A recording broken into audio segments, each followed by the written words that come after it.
আসসালামু আলাইকুম ওয়া রাহমাতুল্লাহ।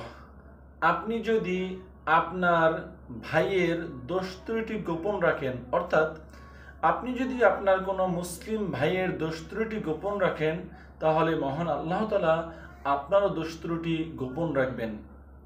এই জন্য আমরা আমাদের মুসলিম ভাইয়ের দোষ ত্রুটি গোপন রাখবো, কেননা মহান আল্লাহ তাআলা তাহলে কিয়ামতের দিন আমাদের দোষ ত্রুটিগুলি গোপন রাখবে।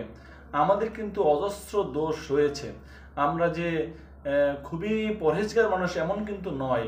আমাদের অনেক দোষ ত্রুটি রয়েছে, গোপনের দোষ আছে, প্রকাশ্য দোষ আছে।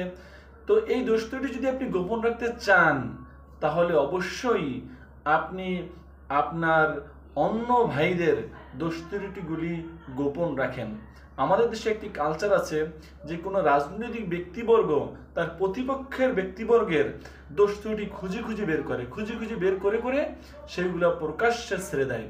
তো এই জন্য আমরা সৃজনশীল রাজনীতি করি, আমরা আমাদের ভাইয়ের দোষ ত্রুটিগুলো গোপন রাখার চেষ্টা করি।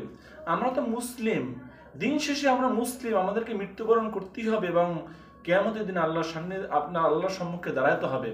এই জন্য আপনি যেই পথে হন না কেন, আপনি আপনার মুসলিমত্বকে জাগ্রত করুন, আল্লাহ তাআলাকে ভয় করুন এবং অন্য ভাইয়ের দোষ ত্রুটি গোপন রাখুন। আসসালামু আলাইকুম ওয়া রাহমাতুল্লাহি ওয়া বারাকাতুহু।